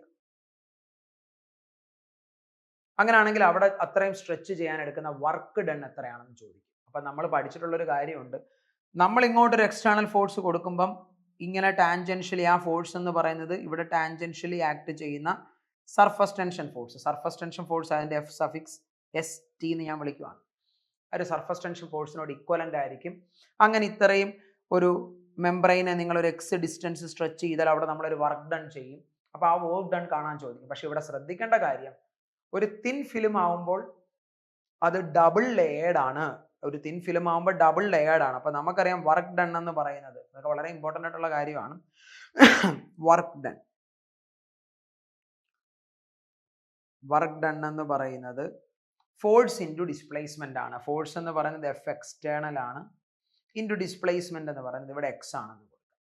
ഇവിടെ എക്സ്റ്റേണൽ ഫോഴ്സിനോട് ഇക്വലന്റ് ആരാണ്? ഇവിടെ എക്സ്റ്റേണൽ ഫോഴ്സിനോട് ഇക്വലന്റ് സർഫസ് ടെൻഷൻ ഫോഴ്സ് ആണ്. സർഫസ് ടെൻഷൻ ഫോഴ്സ് ആണ് ഇൻറ്റു ഡിസ്റ്റൻസ് ആണ്. സർഫസ് ടെൻഷൻ ഫോഴ്സ് ആണ് ഇൻറ്റു ഡിസ്റ്റൻസ് ആണ്. പക്ഷെ ശ്രദ്ധിക്കേണ്ട കാര്യം, ഇവിടെ നിങ്ങൾ ഓർക്കുക, ഇത് ഒരു ലെയർ എടുത്താൽ, ഇതിപ്പോൾ ഒരു ലെയർ ആണ്, ഒരു തിൻ ലെയർ ഇവിടെ ഉണ്ട്. ഓക്കെ, ഇവിടെ ഒരു തിൻ ലെയർ ഇങ്ങനെ ഉണ്ട്.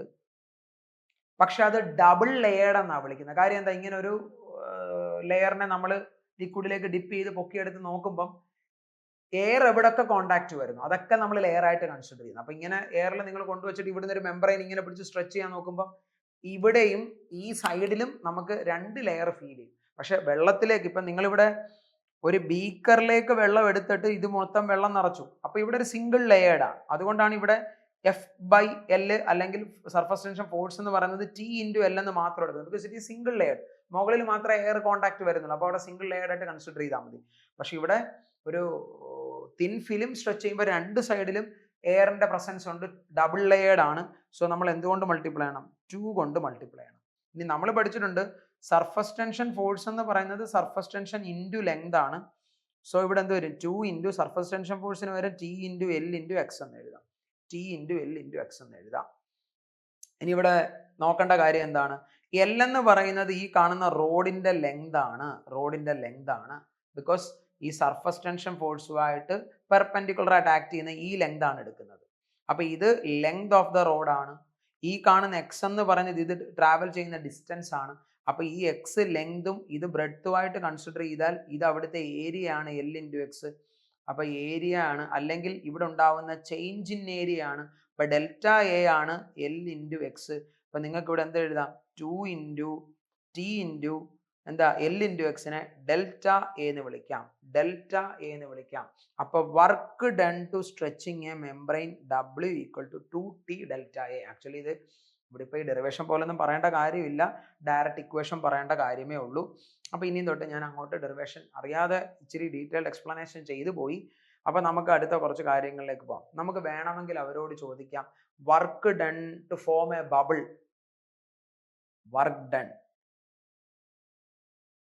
വർക്ക് ഡൺ to form a bubble.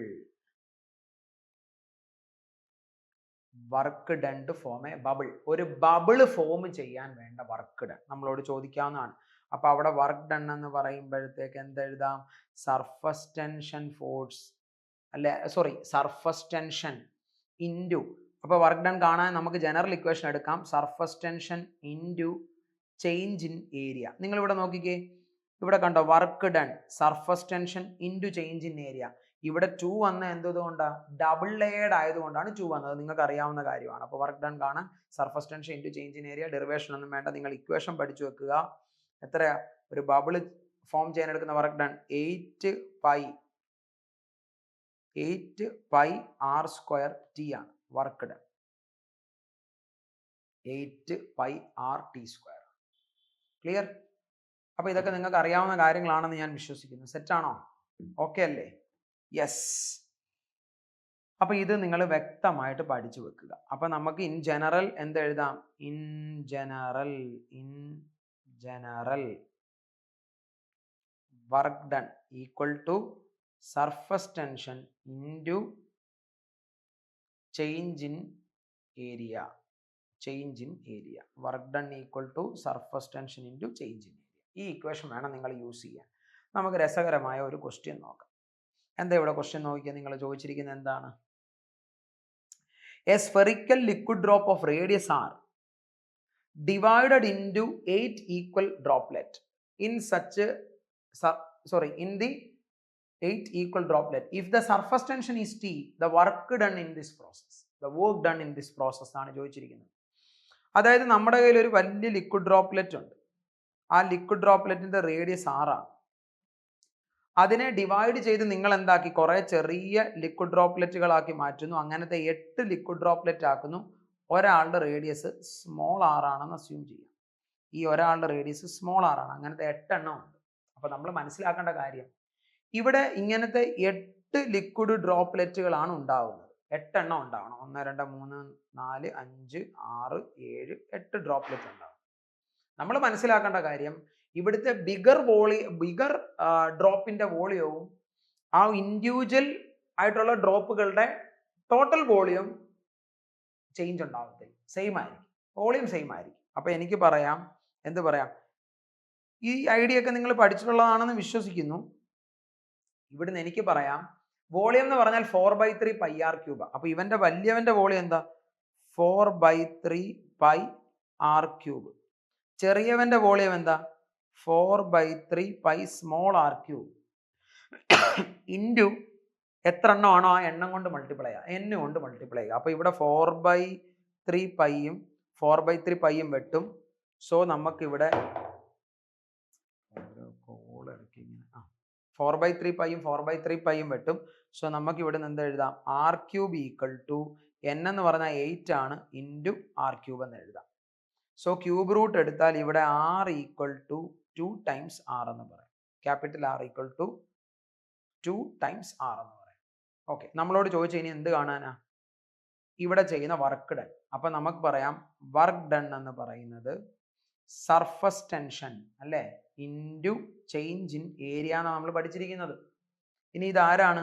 Liquid drop ആണ്. ലിക്വിഡ് ഡ്രോപ്പ് ആകുമ്പോൾ എന്താ? ലിക്വിഡ് ഡ്രോപ്പ് ആകുമ്പോൾ ലിക്വിഡ് ഡ്രോപ്പ് ആണ്. ക്ലിയർ? യെസ്. അപ്പൊ ഇക്വേഷൻ അങ്ങനെ വരും, work done equal to surface tension into change in area. Change in area എന്ന് പറയുമ്പം സർഫസ് ഏരിയ എത്രയാ? Change in area. ചേഞ്ച് എന്ന് പറയുമ്പോൾ ഫൈനൽ മൈനസ് ഇനിഷ്യൽ എടുക്കണം. ഫൈനൽ ആരാ? ചെറിയ ഡ്രോപ്ലെറ്റാ. ചെറിയ ഡ്രോപ്ലെറ്റിന്റെ സർഫസ് ഏരിയ എന്താ? ലിക്വിഡ് ആകുമ്പോൾ, ഐ മീൻ സ്ഫെറിക്കൽ ഷേപ്പ് ആണല്ലോ. എത്ര വരും? 4 പൈ ആർ സ്ക്വയർ എന്ന് എഴുതാം. 4 പൈ ആർ സ്ക്വയർ. ഇതാണ് ഫൈനൽ. അങ്ങനത്തെ എത്ര എണ്ണം ഉണ്ട്? 8 എണ്ണം ഉണ്ട്. അപ്പൊ 8 into 4 pi R square minus 4 pi R square എന്ന് എഴുതാം. കറക്റ്റ് അല്ലേ? അതെ. ഇനി ഇവിടെ എന്താ? ഇവിടെ നമുക്കറിയാം, ഓപ്ഷൻ നിങ്ങൾ നോക്കിയാൽ മനസ്സിലാക്കാൻ പറ്റും, എല്ലാം in times of capital R ആണ്. അപ്പൊ സ്മോൾ ആർ റീപ്ലേസ് ചെയ്യപ്പെടേണ്ടതാണ്. അപ്പൊ ഈ സ്മോൾ ആറിനെ നിങ്ങൾക്ക് റീപ്ലേസ് ചെയ്യാം. സ്മോൾ ആറിനെ ക്യാപിറ്റൽ R ബൈ 2 എന്ന് നമുക്ക് എഴുതാൻ പറ്റും. സോ ഇവിടുന്ന് which is equal to T into 8 into 4, അല്ലെങ്കിൽ വേണ്ട, അത് അവിടെ നിൽക്കട്ടെ, 8 ഇൻറ്റു 4 പൈ സ്മോൾ ആർ എന്ന് പറഞ്ഞാൽ എത്ര? ക്യാപിറ്റൽ R ബൈ 2 ആണ്. അപ്പൊ സ്ക്വയർ എടുക്കുമ്പോൾ R സ്ക്വയർ ബൈ 4 എന്ന് കിട്ടും. അപ്പൊ ഈ 4ഉം കട്ട് ചെയ്യാം. മൈനസ് 4 പൈ ആർ സ്ക്വയർ എന്ന് എഴുതാം. ഓക്കെ അല്ലേ? വിച്ച് ഇസ് ഈക്വൽ ടു എന്നാ വരും? 8 pi R square minus 4 pi R square. അപ്പം ഡിഫറൻസ് 4 പൈ ആർ സ്ക്വയർ ആണ്. So 4 pi R square into T എന്ന് കിട്ടും. 4πr² ഇൻറ്റു ടി എന്ന് കിട്ടും. 4πr² into T option C എടുക്കാൻ പറ്റും. ഓപ്ഷൻ സി എടുക്കാൻ പറ്റും. അടുത്തൊരു ക്വസ്റ്റ്യനിലേക്ക് പോകാം. ഓക്കെ ആണെന്ന് വിചാരിക്കുന്നു. അടുത്ത എന്താ ക്വസ്റ്റ്യൻ ചോദിച്ചിരിക്കുന്നത്? A rectangular film of liquid is extended from this area to this area. If the work done is, നമുക്ക് വർക്ക് ഡൺ തന്നിട്ടുണ്ട്, വാല്യൂ ഓഫ് സർഫസ് ടെൻഷൻ കാണാനാണ് ചോദിച്ചിരിക്കുന്നത്. റെക്ടാങ്കുലർ ഫിലിം ആണ്, ഡബിൾ ലെയേർഡ് ആണ്. അപ്പോൾ വർക്ക് ഡൺ എന്ന് പറയുന്നത് 2 times T into change in area. Work done direct തന്നിട്ടുണ്ട് 3 ഇൻറ്റു 10⁻⁻⁴ ആണ് കേട്ടോ. ഇത് 3 ഇൻറ്റു 10⁻⁻⁴ ആണ്, വിസിബിൾ അല്ലെങ്കിൽ 3 ഇൻറ്റു 10⁻⁻⁴ ആണ്, which is equal to 2 into T into change in area. Change in area എന്ന് പറയുമ്പം ഫൈനൽ മൈനസ് ഇനിഷ്യൽ ആണ്. ഫൈനൽ എന്ന് പറയുന്ന ഏരിയ ആണ് ഇത് ഇനിഷ്യൽ ഏരിയ ആണ്. ഓക്കെ അല്ലേ? അപ്പം 5 ഇൻറ്റു 4 20 ആണ്, സെൻറ്റിമീറ്റർ ആണ്. മീറ്റർ സ്ക്വയറിലോട്ട് കൺവേർട്ട് ചെയ്യണം, ഏരിയ ആയതുകൊണ്ട്. അപ്പം 20 ഇൻറ്റു 10⁻⁻⁴ എന്ന് വരും. മൈനസ് ഇനിഷ്യൽ 4 ഇൻറ്റു 2 ആണ് ഏരിയ. അപ്പം 8, 4 ഇൻറ്റു 2 ആണ്. അപ്പോൾ 4 ഇൻറ്റു 2 8 ആണ് അല്ലേ? 8 ഇൻറ്റു എഗെയിൻ 10⁻⁻⁴ എന്ന് വരും. അപ്പോൾ ഇവരുടെ ഡിഫറൻസ് എടുത്താൽ എത്ര വരും? 3 into 10⁻⁻⁴ equal to 2 into T into 20 8 പോയാൽ 12. 12 ഇൻറ്റു 10⁻⁻⁴. ഓക്കെ. അപ്പോൾ മൾട്ടിപ്ലൈ ചെയ്യുമ്പോൾ എന്താ? ഇവിടുന്ന് ഒരു 10⁻⁻⁴ഉം ഇവിടുന്ന് ഒരു 10⁻⁻⁴ഉം നമുക്ക് കട്ട് ചെയ്യാം. ഓക്കെ. അപ്പോൾ ഇതുകൂടെ കട്ട് ചെയ്താൽ വേണ്ട, അങ്ങനെ കട്ട് ചെയ്യണ്ട, ടി അല്ലേ വേണ്ടത്. അപ്പം ടി ഈക്വൽ ടു എത്ര കിട്ടും? 3 ഡിവൈഡഡ് ബൈ 2 ഇൻറ്റു 12. അപ്പം ഇവനെ കൂടെ കട്ട് ചെയ്താൽ 3 ഇൻറ്റു 4 ആണ് 12. 4 8, 1/8 എന്ന് കിട്ടും. 1/8 എന്ന് പറയുമ്പോൾ 1.125. യെസ്. അപ്പം നമുക്ക് അടുത്തൊരു ക്വസ്റ്റ്യനിലേക്ക് പോകാം. ഓക്കെ. ഇത് ബെർണോളിസ് പ്രിൻസിപ്പിളുമായിട്ട് കണക്റ്റഡ് ആണ്. അപ്പം നമുക്ക് ഒരു കാര്യം ചെയ്യാം. ബെർണോളിസ് പ്രിൻസിപ്പിളുമായിട്ട് അസോസിയേറ്റ് ചെയ്യുന്ന കുറച്ച് കാര്യങ്ങൾ നമുക്ക് പെട്ടെന്നൊന്ന് പഠിച്ചു വരാം. പെട്ടെന്ന് നോക്കി വരാം. യെസ്. ഞാൻ ഇവിടോട്ടൊരു ബ്ലാങ്ക് പേജ് ആഡ് ചെയ്യാം. Paste page. ഓക്കെ. നമുക്ക് ഇവിടേക്ക് നോക്കാം. യെസ്. എല്ലാവരും ശ്രദ്ധിച്ചിരിക്കണം. അതായത് നിങ്ങൾ മനസ്സിലാക്കുക, ഇൻ ബിറ്റ്വീൻ വേറെ കുറേ ടോപ്പിക്കുകളൊക്കെ ഉണ്ട്. പക്ഷെ ഞാൻ ഇതിൽ ഏറ്റവും ഇമ്പോർട്ടൻ്റ് ആയിട്ട് നിങ്ങൾ നോക്കിയിരിക്കേണ്ട ഏരിയാസ് ആണ് പെട്ടെന്ന് പറഞ്ഞു വിടുന്നത് കേട്ടോ. യെസ്. ഇത് നമ്മൾ ലാസ്റ്റ് ഞാൻ പറഞ്ഞിരുന്നു, ഹൈഡ്രോഡൈനാമിക്സ് ഇമ്പോർട്ടൻ്റ് ആണ്. ഹൈഡ്രോഡൈനാമിക്സ് ഇമ്പോർട്ടൻ്റ് ആണ്. അതായത് ലിക്വിഡ് ഇൻ മോഷൻ. നമുക്കറിയാം, ലിക്വിഡ് ഇൻ മോഷൻ എന്നൊക്കെ പറയുമ്പോഴത്തേക്ക് നമ്മൾ കൺസർവേഷൻ ഓഫ് മാസ് എന്ന് പറയുന്ന ഒരു കോൺസെപ്റ്റ് എടുത്തിട്ട് നമ്മൾ ക്യൂ എന്നൊരു ടേം പഠിക്കുന്നുണ്ട്. Rate of flow of liquid എന്ന് പറയും. നിങ്ങൾ പഠിച്ചിട്ടുണ്ടാവും അല്ലെ? ക്യൂ എന്നൊരു ടേം ഒക്കെ നമ്മൾ പഠിക്കുന്നുണ്ട്. Rate of flow of liquid അല്ലേ? അതായത് എന്താ? Volume of liquid flowing, sorry അല്ലെ, volume of liquid flowing per time. ഇവിടെ കൺസർവേഷൻ ഓഫ് മാസ് വെച്ചിട്ടാണ് നമ്മൾ റേറ്റ് ഓഫ് ഫ്ലോയിനെ പറ്റിയും അതുപോലെ ബെർണോളിസ് പ്രിൻസിപ്പിൾ, കണ്ടിന്യൂറ്റി എന്ന് പറയുന്ന കോൺസെപ്റ്റ് ഒക്കെ നമ്മൾ പഠിക്കുന്നുണ്ട്. അതൊക്കെ നിങ്ങൾ ഓൾറെഡി പഠിച്ച കാര്യങ്ങളാണ്. ജസ്റ്റ് ബേസിക് ആയിട്ടുള്ള കാര്യങ്ങളാണ്. വളരെ ഡീറ്റെയിലിംഗ് ആയിട്ട് നമുക്ക് ബെർണോളിസ് പ്രിൻസിപ്പിളിൽ നിന്നൊക്കെ ചോദിക്കുന്ന ക്വസ്റ്റ്യൻ വളരെ സിമ്പിൾ ആയിരിക്കും. ഇപ്പം നിങ്ങൾ പഠിച്ചിട്ടുള്ളതാണ്, ഒരു A1 ഏരിയ ഉള്ള ക്രോസ് സെക്ഷനിൽ നിന്ന് A2 ഏരിയ, ഇവിടുത്തെ area of cross section A1 ആണ്. ഇവിടുന്ന് ലിക്വിഡ് ട്രാൻസ്മിറ്റ് ചെയ്യുന്ന വെലോസിറ്റി V1, ഇവിടുത്തെ area of cross section A2 ആണ്, ഇവിടുത്തെ വെലോസിറ്റി V2 ആണെന്ന് വിചാരിക്കുക. നമുക്കറിയാം ഡെൻസിറ്റി ഓഫ് ലിക്വിഡ് റോ ആണ്. അങ്ങനെയാണെങ്കിൽ പഠിച്ചിരിക്കുന്നത് എന്താണ്? Rho into A1 V1 equal to rho into A2 V2 ആണെന്ന് പഠിക്കുന്നുണ്ട്. അല്ലെങ്കിൽ simply A1 V1 equal to A2 V2. ഇതൊക്കെ നിങ്ങൾക്ക് അറിയാവുന്ന കാര്യങ്ങളാണ്. കണ്ടിന്യൂറ്റിയുടെ കോൺസെപ്റ്റ് വെച്ച് ഈ ഇക്വേഷൻ ബേസ് ചെയ്തിട്ട് വളരെ സിമ്പിൾ ലോജിക്കിൽ ക്വസ്റ്റ്യൻസ് ഒക്കെ ചോദിക്കാറുണ്ട്. അപ്പോൾ ഇതൊക്കെ നിങ്ങളൊന്ന് നോക്കി വെക്കുക. അല്ലെങ്കിൽ നമുക്ക് പറയാം simply A into V is a constant. A into V is a constant. അപ്പോൾ അതൊക്കെ നിങ്ങളൊന്ന് നോക്കി വെക്കുക. അങ്ങനത്തെ കാര്യങ്ങളൊക്കെ വെച്ച് ക്വസ്റ്റ്യൻസ് നമ്മളോട് ചോദിക്കാറുണ്ട്. പിന്നെ പലതവണയായിട്ട് നമ്മൾ ചോദിച്ച് കാണുന്ന ഒരു ടൈപ്പ് ഓഫ് ക്വസ്റ്റ്യൻ ആണ് ഈ റേറ്റ് ഓഫ് ഫ്ലോ ഒക്കെ വെച്ചിട്ട്. അതായത് ഇപ്പോൾ ഒരു പൈപ്പ് ഇങ്ങനെ 2 ബ്രാഞ്ചിങ് ഇങ്ങനെ ഉണ്ട്. Okay, yes. ഇവിടുത്തെ റേറ്റ് ഫ്ലോ ഞാൻ Q1 എന്ന് വിളിക്കാം. This is Q2. ഈ ബ്രാഞ്ചിൽ കൂടെ Q3 ആണ്. അപ്പം നമുക്ക് പറയാൻ പറ്റും Q എന്ന് പറയുന്നത് ആരാ? Q1 പ്ലസ് Q2 ആണ്. What is Q? What is Q?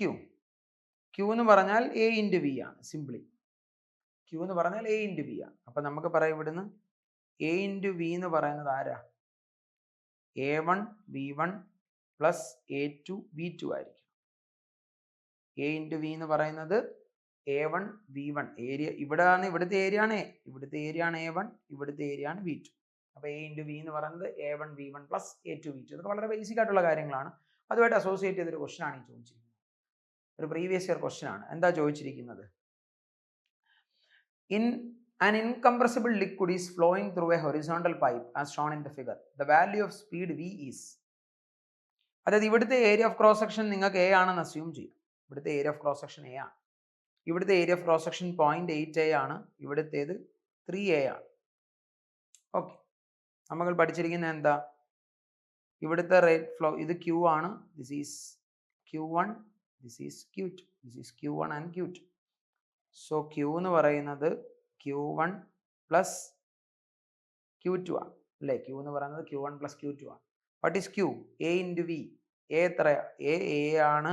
Into V എന്ന് പറയുന്നത് 8 ആണ്. Which is equal to Q1 0.8 into Q1 plus I'm really sorry 0.8 into അല്ലേ 0.8A into area into velocity അല്ലേ? വെലോസിറ്റി എത്ര? വെലോസിറ്റി 6 ആണ്. Plus അടുത്ത area എത്ര? 3A ആണ്. ഇൻറ്റു വെലോസിറ്റി V ആണ്. അവർ ചോദിക്കുന്നത് ഈ V വെലോസിറ്റി നല്ല സിംപ്ലി സ്പീഡ് എത്രയാണെന്നാണ് ചോദിച്ചിരിക്കുന്നത്. ഇത് ചുമ്മാ കാൽക്കുലേറ്റ് ചെയ്താൽ മതിയല്ലോ. ഇവിടെ നമ്മൾ കാൽക്കുലേറ്റ് ചെയ്യുമ്പോൾ എത്ര കിട്ടും? ഇവിടുന്ന് ഒരു A എല്ലാം കട്ട് ചെയ്ത് കളയാം. അപ്പം 6 8 48. അപ്പം 3V ഈക്വൽ ടു ഈ 3V ഇവിടെ നിൽക്കട്ടെ. 6 ഇൻറ്റു 8 48. 4.8 8 8 3 3.2 എന്ന് കിട്ടും അല്ലേ? 3.2 എന്ന് കിട്ടും. Which implies V equal to 3.2 divided by 3 approximately 1.1. Option കൊടുത്തിട്ടില്ല, അപ്രോക്സിമേറ്റ് വാല്യൂ എടുക്കാം. 1.1 എന്നുള്ളൊരു ഐഡിയ എടുക്കാം. ഓക്കെ ആണെന്ന് വിചാരിക്കും. ക്ലിയർ? അതേപോലെ തന്നെ നമുക്ക് അടുത്തതായിട്ട് പഠിക്കാനുള്ളൊരു കോൺസെപ്റ്റ് ആണ്. ഞാൻ ഈ ബ്ലാങ്ക് പേജ് ആഡ് ചെയ്യുമ്പോൾ പഴയ പേജ് കയറി വന്ന് പോകുന്നതാണ്. യെസ്, നമ്മൾ പഠിക്കുന്നുണ്ട് ബെർണോളിസ് തിയറം. എന്താ ബെർണോളിസ് തിയറം പറയുന്നത്? ബെർണോളിസ് പ്രിൻസിപ്പിൾ എന്താ പറയുന്നത്? Bernoulli's theorem P plus rho g H അല്ലെങ്കിൽ H rho g plus half rho V square is a constant. അപ്പോൾ ഇതിൻ്റെ ഡീറ്റെയിൽഡ് എക്സ്പ്ലനേഷനിലേക്കൊന്നും ഞാൻ പോകുന്നില്ല. നിങ്ങൾ പഠിച്ചിട്ടുള്ളതാണ്. 2 സെക്ഷൻസ് എടുക്കുന്നത്, സെക്ഷൻ 1 സെക്ഷൻ 2. ആ പൈപ്പ് കൺസിഡർ ചെയ്തിട്ട് സെക്ഷൻ 1 ഇപ്പം നമ്മൾ ഫോർ എക്സാമ്പിൾ ഇങ്ങനെ ഒരു പൈപ്പ് കൺസിഡർ ചെയ്യുവാണ്. അപ്പം ഇവിടുത്തെ ടോട്ടൽ എനർജിയാണ് നമുക്ക് E1 എന്ന് വിളിക്കാം. ഇവിടുത്തെ ടോട്ടൽ എനർജി E2 എന്ന് വിളിക്കാം അല്ലേ? അപ്പം section 1 what is E1? E1 എന്ന് പറയുന്നത് P1 പ്ലസ് അല്ലേ റോ ജി H1 എന്ന് പറയുമ്പോൾ ഇവിടുത്തെ ഹൈറ്റ് ആണ് H1. ഇവിടുത്തെ ഹൈറ്റ് ആണ് ഫ്രം ദ ഗ്രൗണ്ട് H2. അതൊക്കെ നിങ്ങൾക്ക് അറിയാവുന്ന കാര്യങ്ങളാണ്. അപ്പോൾ raw G H1 plus half raw V1 square അല്ലേ? അതേപോലെ E2 എത്ര വരും? E2 ഈക്വൽ ടു എന്നാ വരും? P2 plus rho G H2 plus half rho V2 square. Finally നമ്മൾ എന്ത് എഴുതും? E1 equal to E2. നമ്മൾ പഠിച്ചിട്ടുള്ളതാണ്. അപ്പോൾ ഇതൊക്കെ ഇക്വേറ്റ് ചെയ്തിട്ടാണ് ആ പ്രോബ്ലംസ് ഒക്കെ നമ്മൾ സോൾവ് ചെയ്യുന്നത്. ഞാൻ കൂടുതൽ ബെർണോളിസ് പ്രിൻസിപ്പിളിൻ്റെ വൺ ഡീറ്റെയിലിങ്ങിലേക്ക് പോയില്ല. നമ്മുടെ ലിമിറ്റഡ് ടൈം സ്ലോട്ടിൻ്റെ കൊണ്ടാണ് ഞാൻ ക്വസ്റ്റ്യനിലേക്ക് പെട്ടെന്ന് പോകുന്നത്. ആ ഇക്വേഷനും കോൺസെപ്റ്റും ഒക്കെ നിങ്ങൾക്ക് അറിയാമെന്ന് ഞാൻ വിചാരിക്കുന്നു. എന്താ ഇവിടെ ചോദിച്ചിരിക്കുന്നത്? A water is flowing in a horizontal pipe whose one end is closed, the valve. The reading of the pressure gauge attached to the pipe P1. The reading of pressure gauge falls to P2 when the valve is opened. നല്ലൊരു question ആണ്. The speed of the water flowing in the pipe is proportional. The speed of, നിങ്ങൾ ക്വസ്റ്റ്യനകത്ത് ശ്രദ്ധിക്കേണ്ട ഒരു കാര്യമുണ്ട്. Water flows in a horizontal pipe whose one end is closed. അപ്പോൾ horizontal ആണ് pipe, okay അല്ലേ? അപ്പോൾ എനിക്ക് പറയാം the reading of the pressure gauge attached to pipe is P1. The reading of the pressure gauge falls to P2 when the valve is opened. Okay, whatever it is. നമുക്കറിയാം E1 should be equal to E2. ആണോ? What is E1? P1 plus H rho G. H is same because horizontal pipe. അപ്പോൾ H rho G plus half rho V1 square. അല്ലേ? Which is equal to P2 plus H rho G plus half rho V2 square. So നമുക്ക് ഇവിടെ എന്ത് cut ചെയ്യാം? H rho G cut ചെയ്യാം because they are in the same height. H same ആണ്, പിന്നെ raw in G ഒക്കെ constant ആണല്ലോ. പോട്ടെ. The reading of the pressure gauge P1, the reading of the pressure gauge falls to P2 when valve is opened. നിങ്ങൾ മനസ്സിലാക്കുക, initially valve closed ആണ്. So ഇവിടെ എന്താ? V1 square. അപ്പോൾ ഈ ടൈം കംപ്ലീറ്റ്ലി 0 ആയി പോകും. സോ എന്ത് കിട്ടും? P1 equal to P2 plus half rho V2 square എന്ന് കിട്ടും. സോ ഇവിടുന്ന് P1 minus P2 equal to half rho V2 square എന്ന് കിട്ടും. The speed of the water flowing proportional to എന്നാണ് ചോദിച്ചിരിക്കുന്നത്. So V2 square proportional to P1 minus P2 ആണ്. Therefore V2 proportional to root P1 minus P2 ആണ്. ചെയ്യാവുന്ന ക്വസ്റ്റ്യനേ ഉള്ളൂ. Bernoulli's principle വെച്ചിട്ട് ചെയ്യാവുന്ന വളരെ ഈസി ആയിട്ടുള്ള ഒരു ക്വസ്റ്റ്യൻ ആണ്. അപ്പം നമ്മൾ ഇതുവരെ പഠിപ്പിച്ച കാര്യങ്ങളും കോൺസെപ്റ്റും ഒക്കെ നിങ്ങൾക്ക് പ്രോപ്പറായിട്ട് മനസ്സിലായെന്ന് വിചാരിക്കുന്നു. എല്ലാവരും അടിപൊളിയായിട്ട് കൂടുതൽ ക്വസ്റ്റ്യൻസ് ഒക്കെ പ്രിപ്പയർ ചെയ്യുക. നിങ്ങൾക്കറിയാം ഇത് വലിയൊരു ചാപ്റ്റർ ആണ്. അപ്പം നമുക്ക് ഈ കിട്ടുന്ന ചെറിയ സമയം കൊണ്ട് എല്ലാ കാര്യങ്ങളും പറയുക എന്നുള്ളത് ഇമ്പോസിബിൾ ആണ്. പക്ഷെ വളരെ ഇമ്പോർട്ടൻ്റ് ആയിട്ടുള്ള കാര്യങ്ങളൊക്കെ പെട്ടെന്നൊന്ന് ബ്രഷപ്പ് ചെയ്ത് കുറച്ച് നല്ല ക്വസ്റ്റ്യൻസ് എക്സ്പ്ലെയിൻ ചെയ്താണ് നമ്മൾ പോകുന്നത്. അപ്പോൾ എല്ലാവരും നന്നായിട്ടൊക്കെ പഠിക്കുക. പുതിയൊരു ടോപ്പിക്കുമായിട്ട് ഇനിയും കണ്ടുമുട്ടാം. Thank you so much.